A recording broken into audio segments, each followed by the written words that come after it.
Small drops of water make an ocean. Just like that, if you can accomplish small successes, it will turn into something bigger and better.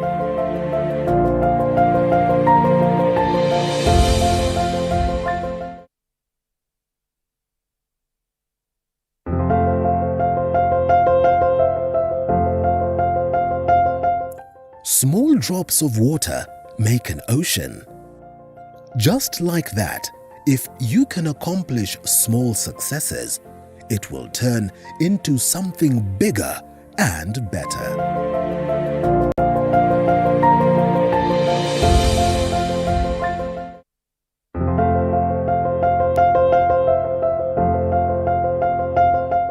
Small drops of water make an ocean.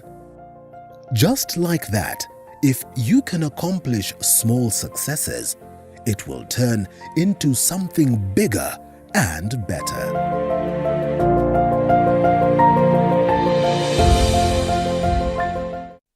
All right.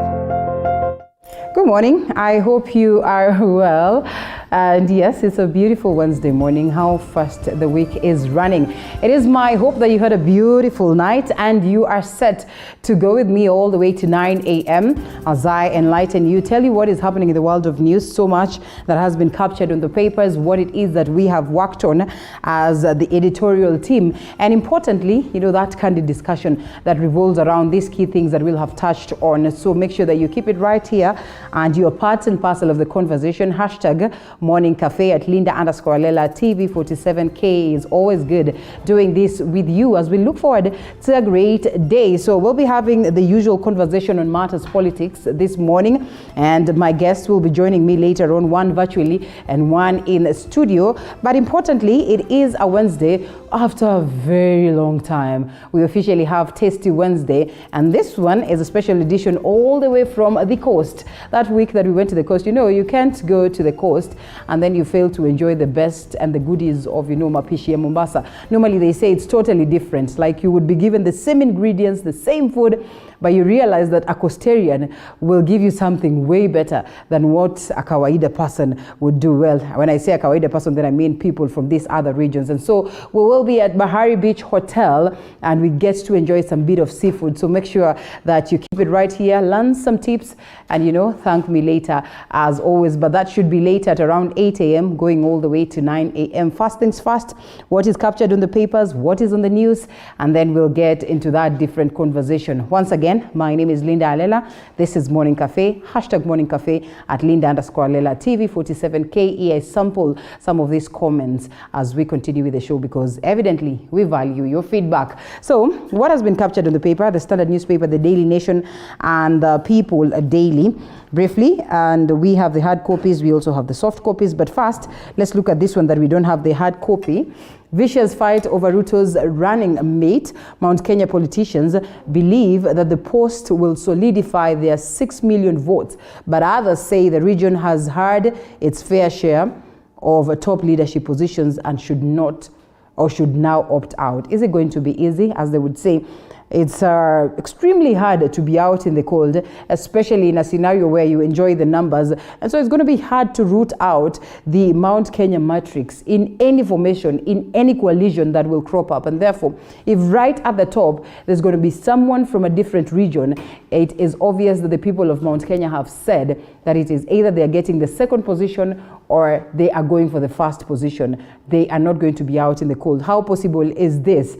We'll be discussing this later on as we look at the Mount Kenya politics as it stands right now. Remember, some of the leaders have maintained that, well, they are in to surprise the people, and therefore we should expect so much so in regards to them fronting one of their very own. Who's going to be this person that takes up the mantle from President Uhuru Kenyatta is certainly a tongue twister and something that has got them, a bit disoriented. And so this conversation that is really important in regards to shaping the 2022 politics is one that we can't run away from. The DP now faces the trouble of, just getting to know who is the best Mount Kenya bet that he would go for. And again, in as much as it's about Mount Kenya, also remember there are numerous individuals that are within this particular angle or coming from the same region that again, have what it takes.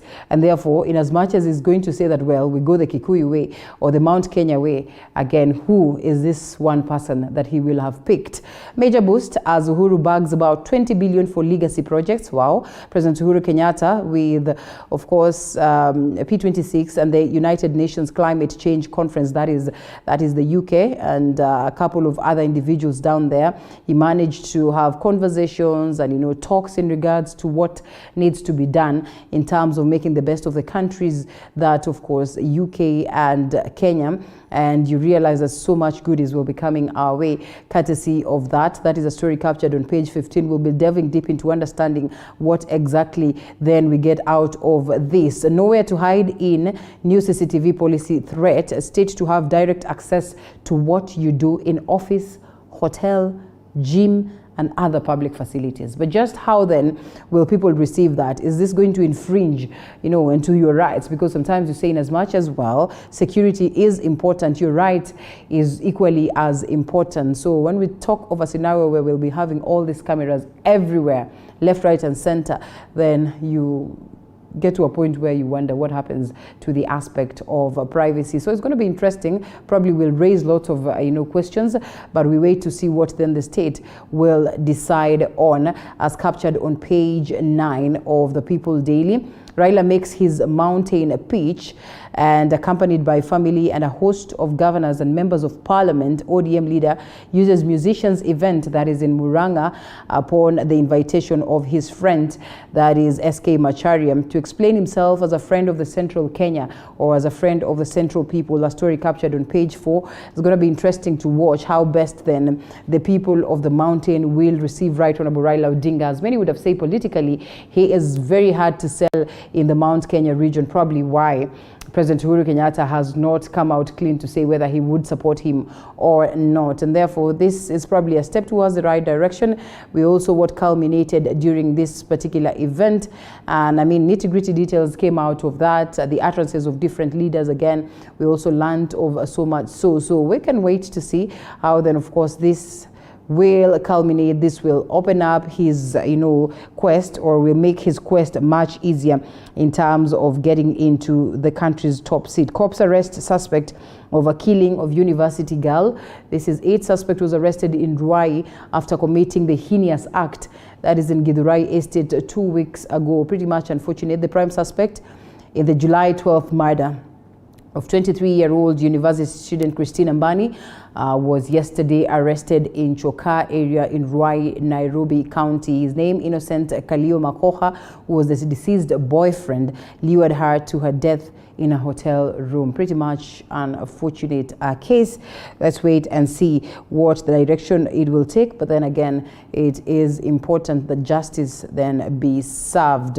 72% of Kenyans feel country is headed to the wrong direction. This is according to a poll that has been conducted. We saw one that was conducted by TIFA, and then let's see this one. Yes, this is on TIFA poll.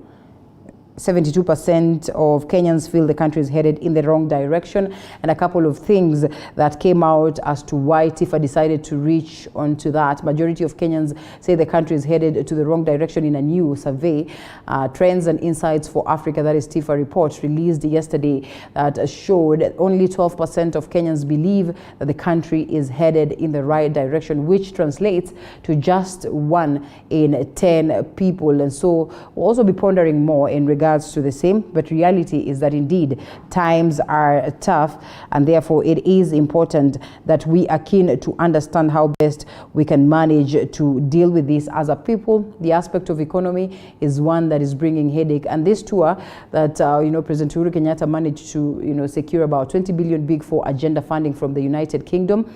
Well, also got funding for projects in climate change and invited investors to the best destination. Well, we can only wait to see whether indeed so much will come in it in regards to the same, and whether by the time he exits the stage come 2022, so much will have been done in terms of realizing the Big Four agenda, and whether indeed it will be something that is worth for the next government to take up and push. That is on the front page and slightly into the People Daily. And now we have the Standard newspaper, the front page of the Standard newspaper, a little bit different from what the hard copy has, but more again or less the same stories. Let's see.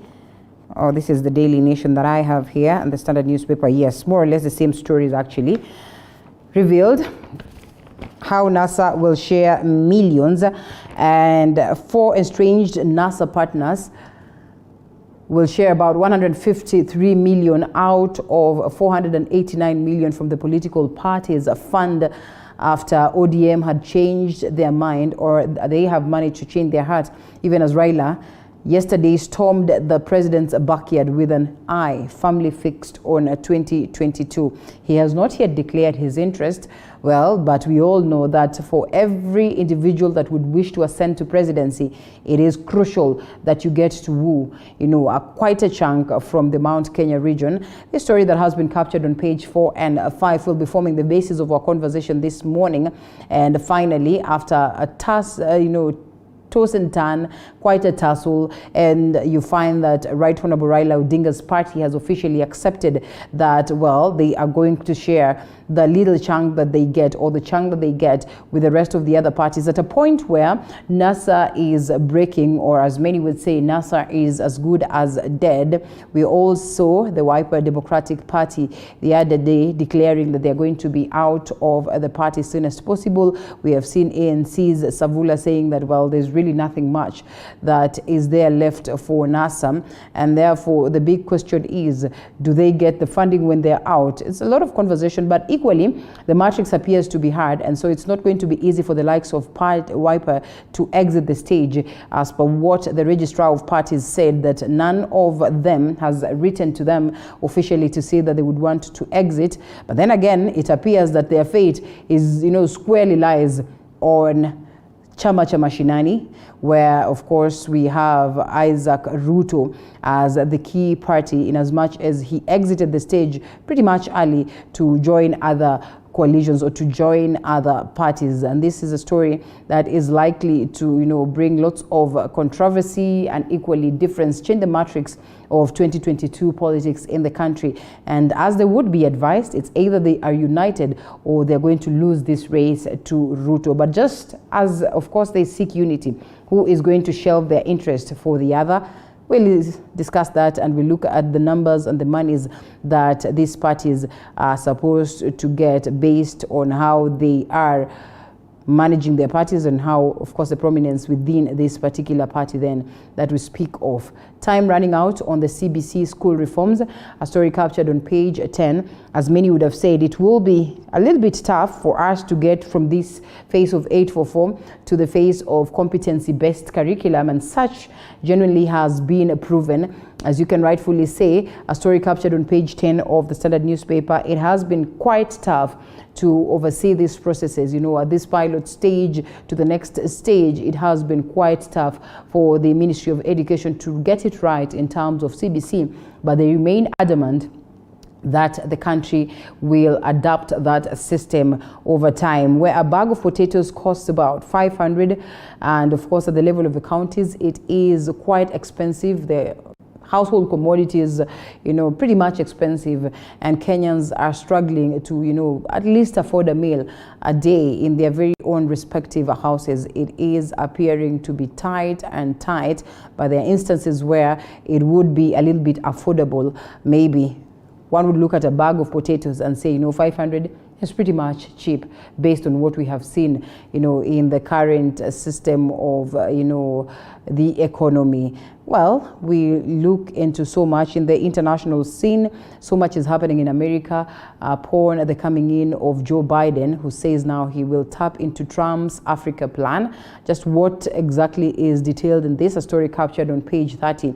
You can get to know, because a majority of Africans have felt like even the likes of Barack Obama did not do much in terms of transforming Africa yet. He has roots and he hails from an African country, or hails from Kenya. So there was that feeling that, well, once he gets into power, ascends into power, that is in the United States, much will be done in terms of transforming Africa, which really did not play out. So that aside, we come down to a different story altogether. There's so much that has been captured on the front page of the Standard newspaper. Details of policewoman Kangogo's post-mortem, an autopsy of Corporal Kangogo. The policewoman accused of killing two men, including her colleague, that is in Nakuru County, revealed that she died of a single bullet or gunshot to the head that entered her body in the right chin and exited on the left side of the head. A story captured on page 7. Burial plans are underway. She is said to be buried on Thursday in her home. And of course, after lots of controversies and lots of questions as to whether she is the individual that is being buried, and well, the family exhibiting some bit of confidence and accepting what the post-mortem results indicated. Special report: Kenya's dumbest criminals. Modern crooks are sophisticated, as they would say, but there are the dimwits who fail to plan how to spend their ill-gotten fortune, while others live at the scene of their HEIST fingerprints, such as digital calling cards, and make work easy for detectives to get a hold of them. A story captured on page 3, not forgetting what played out in Machakos County yesterday. Equity Bank, of course, robbers hitting this particular place and going out with a large chunk amount of money that, the amounts are not yet clear. So that is on the front page of the Standard newspaper. Let's look at what the Daily Nation has. NASA fallout, Raila's 5 options. 5 options to do what? Well, this is the politics of the day. 1, conclude a deal with President Kenyatta's Jubilee to forge a coalition, or to forge a new coalition. 2, either to rebuild NASA and court new allies and hope to reap from Okoa Kenya alliance fallout. 3, capitalize on NASA dissolution to join Okoa Kenya alliance and push for competitive selection of flag bearer. 4, back another presidential candidate hoping to become a kingmaker. And 5, do a deal with Deputy President William Ruto or retire altogether. It is quite tough for him. While one would say that would be his last bullet, the biggest question for the ODM leader is what political direction to take. We've always said he's a household name in regards to matters politics, but this one appears like it's going to be a tough matrix for him. So ODM leader Raila Odinga is a political genius who has always had a way with coalitions. Well, with the anticipated dissolution of NASA, his competitors are closely watching him as he ponders his next move. A story captured on page 4. It will be interesting to see, and we all wait to see what direction Right Honorable Raila Odinga will be treating himself to and his supporters. It's going to be interesting, a race to watch. Definitely, as many would say, he would still be interested on ascending to the top seat, but the matrix this time around are a bit tough. Matter Sports should bow out with heads held up on a Special Olympics. A story captured on page 41, 42 and 43. UK boosts a Big Four agenda with 20 billion set to donate about 400,000 vaccines back into the countries. A story captured on the back page of the Daily Nation. And a different one altogether. Naftali asks, how did my wife die? Lots of mysterious deaths are out here.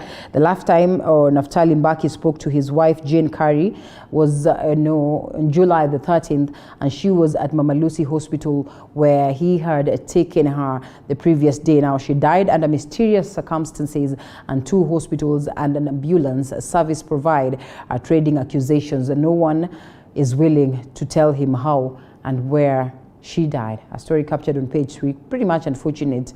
And sometimes we say even the safest places or the grounds that you think are safe, including the hospital, in most cases it is not the case. We've touched on this one on Kangogo, and well, it's still a mystery, as many would say.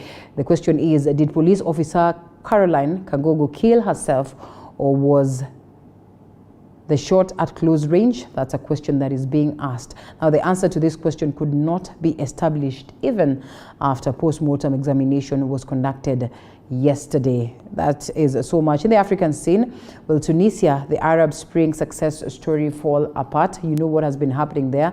And Tunisia, the cradle of the 2011 Arab Spring revolts and long seen as its sole democratic success story, has been plunged into crisis with the threat of more turmoil ahead.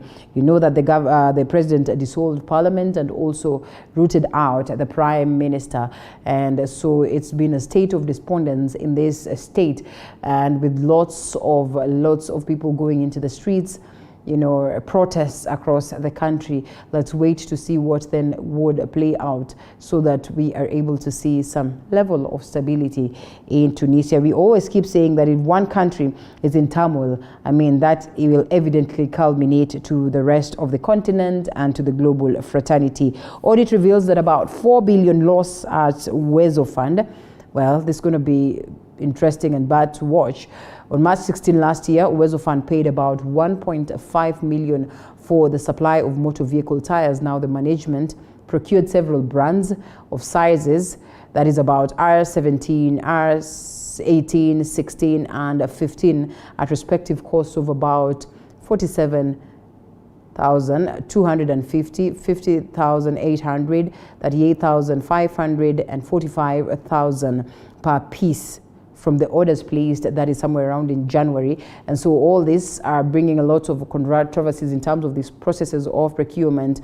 And well, the Auditor General, Nancy Gathungu, began asking questions about this, and it was clear that something was amiss. A story captured on page 9 in regards to matters graft. I'm sure it's something that we'll be following up on to see whether there will be accountability, there would be answers as expected. Those are the key stories captured on the papers. Let's briefly look at what my team has prepared, and we start with this Kangogo story. We get an comprehensive coverage of the same, a post-mortem examination that was conducted on the body of suspected killer cop Caroline Kangogo has revealed that the suspect died of a single gunshot wound, that is to the head. According to government pathologist Dr. Johansen Oduor, Kangogo had no other injury apart from the wound. And as David Muthoka reports, the series of events surrounding Kangogo's death still remain a mystery as the probe into her alleged suicide enters the 11th day.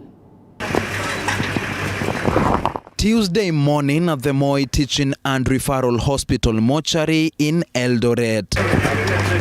The body of police officer Caroline Kangogo arrived from Iten ahead of the autopsy to establish the cause of the suspected cop killer's death and the manner in which she died. After hours of the post-mortem examination that was conducted under tight security, it was established that Kangogo died of a single gunshot wound to the head. According to government pathologist Dr. Johansen Oduor, the killer bullet pierced Kangogo's head through her right chin and exited through her left side of the head, fatally hitting her spine, brain and skull. When I look at this gunshot wound entry, it was a contact wound, meaning that the gun was on the skin.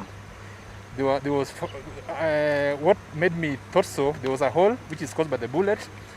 There was a soot. There was areas of burning and what is called muzzle imprint.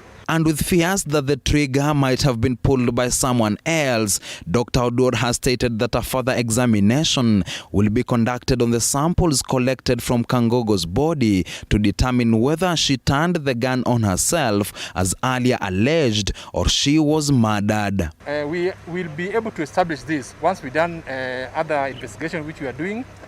We've taken swabs from the hand to find out whether there's any gunshot residues which will be able to tell us that. Kangogo was found in a pool of blood on the morning of 16th July at her parents' home in Nyawa, Elgeyo Marakwet. The 34-year-old police officer had been on the run for 10 days after allegedly killing 2 police officers, among them Police Constable John Ogweno in Nakuru and later Peter Ndwiga at a hotel in Juja. The scene looked like the incident occurred at the scene. From what I got from the investigating officers who are there, because me, I have not gone to the scene, but that's what I got from the investigating officers. So it looked like probably she died at the scene. The body has been taken back to Iten ahead of Kangogo's final journey. David Mudhoka, TV47. Well, away from that, Kitui Governor Charity Ngilu has been hospitalized at the Nairobi hospital after contracting COVID-19. This as the numbers of COVID-19 cases in the country rising at a sharp rate, with 976 cases reported as of yesterday and a positivity rate over 14.2%. And as Zainab Mohammed now reports, the COVID-19 containment measures expire amid a surge in infections.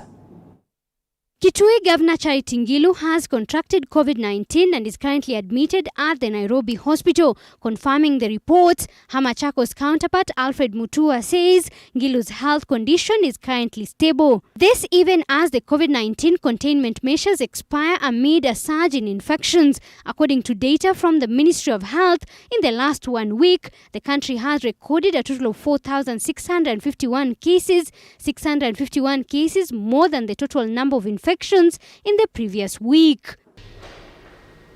The numbers are high in Kiambu County as well, just days after the Kiambaa and Muguga by-elections. As a result, the county government of Kiambu has closed Tigoni Hospital for patients with other ailments. Only COVID-19 cases will be attended to at the facility. We have about 134 positive COVID cases in our COVID center in Tigoni.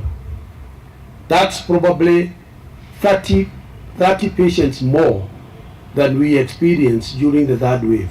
In the last 10 days, the county of Kiambu has recorded more than 400 cases of COVID-19. Sources indicate that even the number of daily deaths are high at the facility. The county government says it is using at least 3 tons of oxygen on a daily basis. Not be able to contain this situation unless we go back to the containment measures that we have been going through. And whereas we as the county will continue to be ready to cope with the cases, despite the fact that they are increasing. All eyes are now on the house on the hill as Kenyans await to see whether or not the containment measures will be extended or further tightened amid the 4th wave fears. All learners are also back to school together for the first time since schools were closed after the first case of COVID-19 was reported in the country. Zainab Mohammed, T47. Here we are.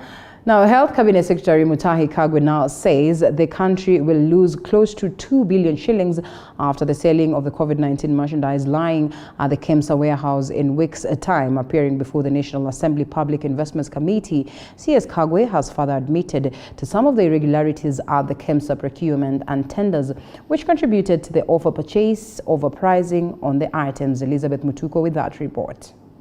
Give evidence on matters before the committee to swear that the information that... It was a date for the Health Cabinet Secretary Mutahi Kagwe before the Public Investments Committee of the National Assembly, where he admitted to the reality that the country will lose not less than 2 billion shillings in disposal of COVID-19 merchandise lying at the KEMSA warehouse. MPs anchored by the sentiments which, according to them, would have been averted if the Ministry of Health acted accordingly. You know, to stop whatever that was happening. Waziri, is it fair to Kenyans that 6 months down the line, the ministry was not aware of what was happening? The estimated loss is 1.9 billion. I just want to know your view as the minister in charge of health. What is your feeling? What do you think about this figure? Yet, when we look through your report, I saw for those things which have not been paid, for those products which have been not paid for, is 2.9 billion shillings. 2.9 billion shillings. Was it prudent enough for you to renegotiate back or to allow the cabinet to sanitize the 2.3 billion shillings which has been sourced of high prices?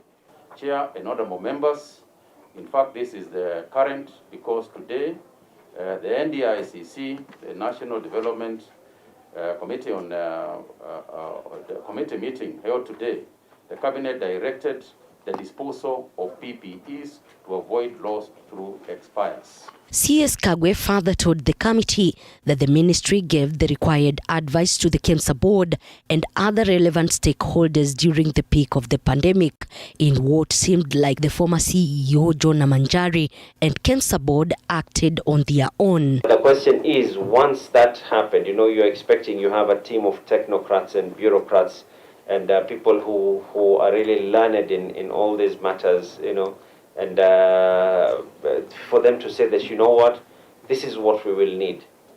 So because the normal structure is that if you are going to use, if as an executive member of any organization, you are going to use money over and above the amount that has been allocated to you, then you are supposed to go to the board, apply to the board, inform the board, the amount of money we have is not enough for purposes for which we are going, and in this particular case for the emergencies that were there in 2020, around about April, and the rest of those early months. Members of Parliament wondering how KEMSA went on tendering spree, which would later see taxpayers' billions go to the drain. However, CS Kagwe has assured the committee that there is no more money will be required from Treasury to pay the pending bills in the COVID-19 controversial tenders. And yet you are legitimizing that expenditure of 1.9 billion shillings, and you are saying everybody else incurred losses. Everybody else incurred losses because of the poor economy, because of the poor trade, but not on escalated prices, which was done under your watch as a CS for health. Three people, in your view, CS, because our mandate is a fact-finding mission, CS. Couldn't you think there are other people involved in the whole processes of managing KEMSA's issues, not only these three? Mary Mondime is the new chair of that board, and the board is continuing to work and making other changes that are necessary to streamline KEMSA.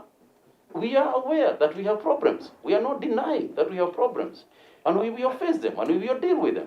The committee is expected to table its report next week after over 3 months of interrogations and investigations. The National Assembly Public Investments Committee, having concluded its investigations and interrogations on various and key witnesses on the KEMSA scandal, now it's just a matter of wait and see whether the report will hold responsible the culprits. Elizabeth Mutuku, TV47, Nairobi.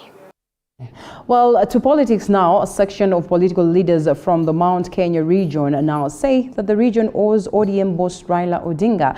The leaders spoke in Gatanga-Murang'a County when Odinga toured the region. And as Paul Kirobi now reports, Odinga is seemingly strategizing or a new way ahead of 2022 general elections. ODM boss Raila Odinga was in Gatanga-Murang'a County. In a meeting with artists and political leaders, leaders from the region made promises to the ODM to pay a political debt. Sisi tutaangalia ile upande ambayo tutakuwa inaangalia watu wa Mlima Kenya, na sisi tunajua vile ambao tutapewa direction na president, vile amesimama katika upande wa handshake. Tunajua yeye anajua kile sisi ambayo hatujui, kwa sababu yeye ndio amefika wapi pale. Hauwezi kata Mlima Kenya kutumia razor blade. Ati uende hapo unakunyakunya hivi. Huku tunasema kukunyakunya. Ati ufikirie unagawanya mlima. Political leaders from Jubilee and ODM supporting the handshake between President Uhuru Kenyatta and ODM boss Raila Odinga. They further called on the region to support Odinga's 2022 presidential bid. Raila is so clean. There is nothing to clean. He is already very clean. Is already very clean. Hata hakuna haja ya kusafishwa. Hii ilikuwa ni mashindano ya kisiasa. Watu walirushiana maneno na wakaelewana, hiyo maneno ikakwisha. The ODM boss, who is keen on securing the Central Kenya voting base ahead of the 2022 general election, said joint countrywide rallies will kick off in Nyanza. Odinga also declared to start a new strategy days after Wiper and the Amani National Congress parties announced their exit from the National Super Alliance. Kijana tutakuwa kule Nyanza. Alafu leo tutakwenda huko upande wa Western. Alafu tunaenda Pwani. Tunaenda kila mahali. Mambo ambayo amekuwa akifanya Kenya hii hakuwa anajifanyia yeye mwenyewe, alikuwa anafanyia Jamhuri ya Kenya, na tuko tayari kwa mambo ya BBI. Na kuomba tembea Central. Uliona wakati ulikuja Nyeri, tulikukaribisha. Hapa Murang'a umekaribishwa vizuri. Tunataka utembee pembe zote. Raila Odinga, I want to tell you that you will be able to work with all leaders in this country. I'll work with Uhuru Kenyatta, I'll work with Raila, I'll work with everybody here for the sake of our people. However, political leaders allied to Deputy President William Ruto from the region have poked holes on today's meeting, questioning the absence of President Uhuru Kenyatta. Watu kufika huko, waibaji wetu artists na MCAs wakaanza kujiuliza kwani ile mkutano tuliitwa imeisha, kwa sababu hawakuona rais yule alichaguliwa Kenya, waliona yule mwingine anajitaga people's president na hakuna people's, ni yeye tu anajiita juu alijiapisha. Murang'a is Hustler Nation, Murang'a is William Ruto. The leaders also faulting Deputy President's bottom-up approach economic model, which they say will not solve Kenyans' problems. Sisi tukiangalia hiyo timu nyingine, Your Excellency, naona ni wakora tu. Ukiangalia pande hii, you can see the entire business community is here. That shows a lot of confidence in your leadership. The ODM leader has aggressively begun to assemble his 2022 political machine. Paul Kirobi, TV47, Nairobi. All right, to more on politics. At least 3 NASA affiliate parties have announced their divorce from the 2017 coalition, but according to the Registrar of Political Parties, the road to dissolve NASA is lengthy and bumpy. So far, only Wiper Party's National Executive Council has met to resolve their exit from NASA, and both ANC and Ford Kenya's declarations are still verbal. And as Musa Salana reports, this, coupled with other coalition arrangements, could limit the legal framework of the One Kenya Alliance, a coalition that is yet to legally exist in the records of the Registrar of Political Parties. The noisy NASA divorce is expected to get even messier in the coming few days as the One Kenya Alliance core principals Moses Wetangula, Musalia Mudavadi and Kalonzo Musyoka prepare to meet in a joint parliamentary group meeting next week after postponing the meeting twice in the last 2 weeks.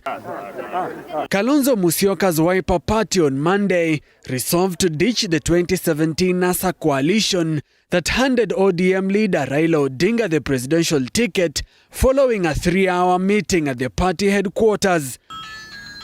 Those ones, put them off. Although Wiper has vowed to file the official papers documenting its decision to pull out of NASA with the Registrar of Political Parties, none of its One Kenya Alliance counterparts have met or notified the Registrar, putting the registration of the new outfit in limbo.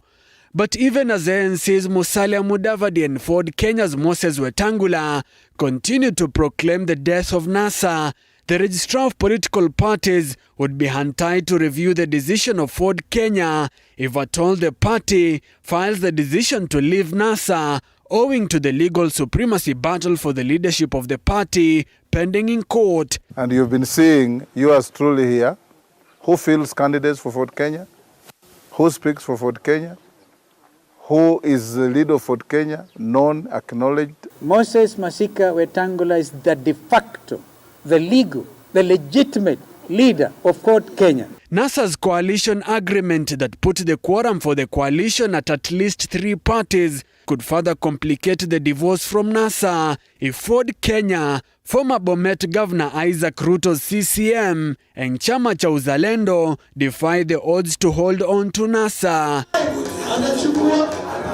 Musa Salah, TV47. All right, well, we'll be discussing that even as we look at the fate of One Kenya Alliance. I always say Okoa Kenya Alliance, I don't know why, but it is One Kenya Alliance, so we'll be discussing that later on with the guests this morning. But away from it, briefly as to what is playing out in the National Assembly, and the Court of Appeal will determine the fate of 23 contested laws on November 5th following the hearing of an appeal filed by the National Assembly on Tuesday. In the hearing held virtually, lawyers representing the National Assembly are seeking to overturn a High Court ruling made last year outlawing 23 laws passed by the National Assembly. And according to judges Jairus Nga, Anthony Ndongo and Teresia Madheka, the judgment was on the basis that the August House did not involve the Senate in the passing of the 23 bills into law. The High Court, however, suspended the ruling for 9 months until Friday this week, and the Court of Appeal has since extended the status quo pending the determination of the appeal later in the year.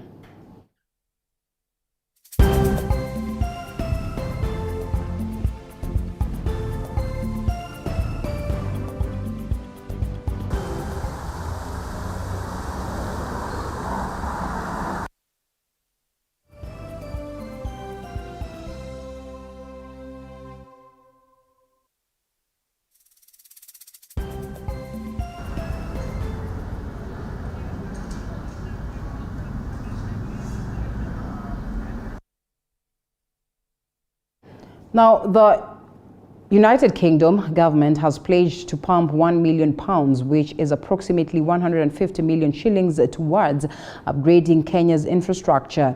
This was made public by UK's Foreign Secretary Dominic Raab at a meeting that was attended by President Uhuru Kenyatta in London. President Kenyatta arrived in UK ahead of the Global Partnership for Education Summit, which he will co-host with UK's Prime Minister Boris Johnson.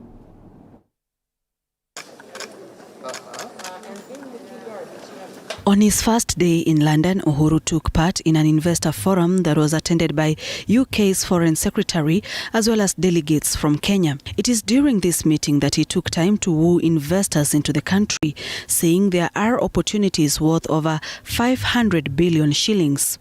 I invite the private sector here in the United Kingdom to partner with us as we deliver on this vision for the people of Kenya. And I wish to announce 10 investment opportunities that are immediately available in Kenya under the PPP framework, valued at a total of $5 billion, and these are the Nairobi Smart Streetlights Project, the Nairobi Bus Rapid Transport System, the Intelligent Traffic Management System, the Galana Kulalu Food Security Project, the Lamu Fishing Port Project, the Moi Teaching and Referral Hospital Training Complex Project, the Mombasa Industrial Park, the Meru Cancer Center Project, the Kenyatta National Hospital Project, and the Lamu Port Project. Kenya remains one of the most attractive investment destinations on the African continent, and indeed is one of the fastest growing economies on the continent. Our economy in Kenya is projected to rebound strongly from the COVID-19 pandemic. We are keen to partner with and learn from the City of London as a global financial center. Kenya remains proud of its strong innovation culture, especially in the ICT, from giving the world the first mobile money transfer platform, as we refer to as M-Pesa, as well as being leader in the other innovations in fintech, thereby continuing to attract global ICT giants. And UK had a bag of goodies for Kenya. The UK will provide £1 million of UK funding for the technical support to structure a pipeline of projects for private investment in Kenyan infrastructure, the things that really matter to ordinary Kenyans, like railways, roads and housing. As a result of the £35 million of UK funding that the government is putting forward, we've also been able to raise an extra £23 million of private sector investment. And that will finance the construction of a further 10,000 green, affordable homes in Kenya, in support again, Mr. President, of your agenda. President Uhuru Kenyatta is on a 3-day official visit in London. He will co-host the Global Education Partnership Summit with Prime Minister Boris Johnson. The summit aims to raise $5 billion that will help see children from vulnerable communities access education in the next 5 years. Uhuru and Boris are also expected to have talks on mutual prosperity, security and stability, sustainable development and climate change. The president will also meet senior members of the UK royal family as part of his visit. Sharon Baranga, TV 47. Well, now that we also have this story captured on the papers, I guess it will only be fair to start with the same as we engage our guest this morning, Honorable Kassim Sawa Tandaza, joining us virtually, Matuga Member of Parliament and also the Deputy Party Leader of ANC. And we also have in studio Honorable Jimmy Gakuya, who's the Member of Parliament, Embakasi North. Good to have you, sir. Thank you. Asante sana. We're expecting to get a hold of Betty Adera, but unfortunately she gets something emergency, she gets an emergency, so she won't be able to be with us. Sends her apologies.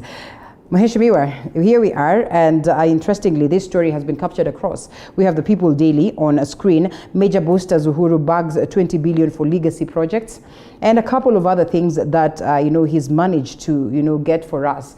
In most cases, we always speak of what our leaders negotiate on behalf of the people. We would want a 50-50 scenario, because you realize the question has been that in as much as we always get aid, boost, whatever it is that you may call it, in most cases, you find that the person who's giving is expecting something in return. So it's like we always auction our countries. African leaders tend to do that. Do you suppose then that we should celebrate all of the goodies that come from the United Kingdom? Oh, thank you, Rida. Allow me to salute the viewers wherever they are watching us from.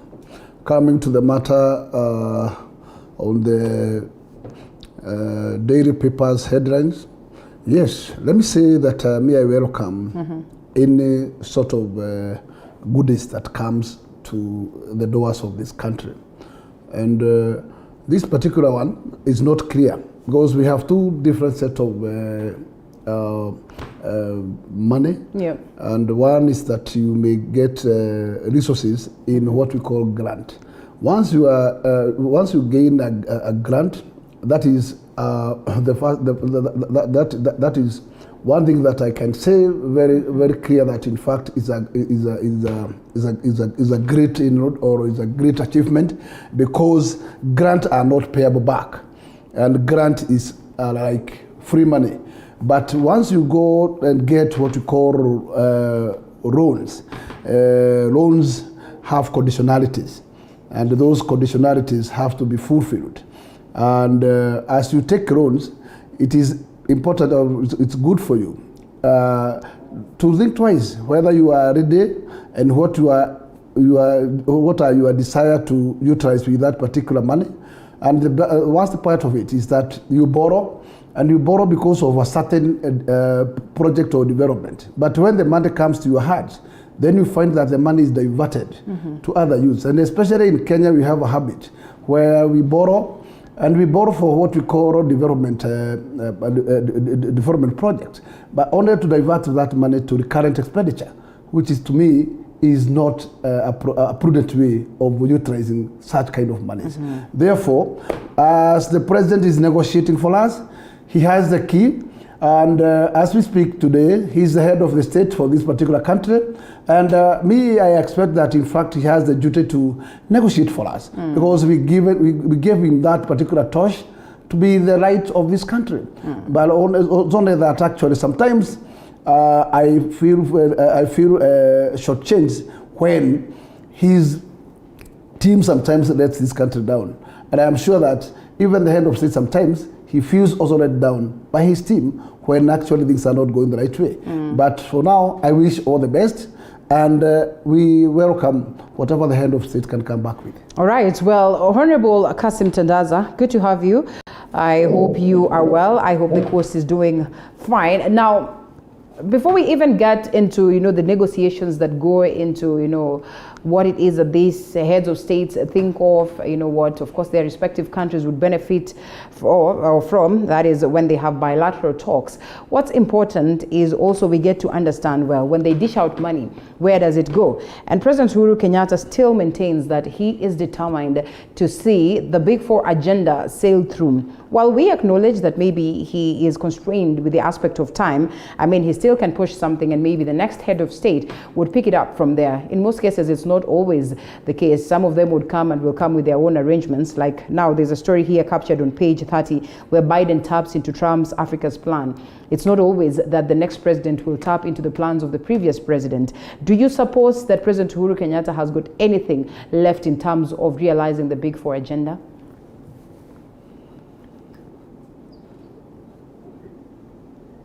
Thank you, Linda, and thank you, our viewers. I think the issues, the Big Four agenda, these are agendas for the country. They are not really agendas for a personal individual. Remember, in development, there are what we call 12 pillars in development for any country. And the four, which the current government has prioritized, are amongst the 12 main pillars of any country that wish to develop in this current status. So when it comes to manufacturing, when it comes to health, when it comes to housing, these are things that will always be needed. Food security, these are things that will always be needed and they are a priority. So whoever comes in, really, he will not really rubbish those agendas because they are for the country and they are basic in the country to grow. When it comes to the issue of loans and grants, I think we've known to behave very badly when it comes to handling them. But remember, if I got you right, is that mainly they are giving us that money in terms of technical support. And I think this is where the devil lies now. When it comes to technical support, remember these monies will not go directly into the project. They'll go down probably into feasibility studies and such like things. And when it comes to monies from foreign bodies, they normally also bring their own expertise. They bring their own, what they call the technical people now to do that work. And we might not end up getting the money directly as we think. It could be on paper. They bring those experts, conduct studies, conduct feasibility studies. They get paid in pounds. They are not paid in Kenya shillings. So basically the money remains there. And this is an unfortunate bit because I can tell you for sure in Kenya, I don't think we lack any technical support, especially when it comes to infrastructure. We have the best qualified engineers, renowned engineers in this part of the continent. We are doing some serious work as engineers in South Africa, Libya, and Botswana, and any other part of this world. So it's a question of, I think it's more of public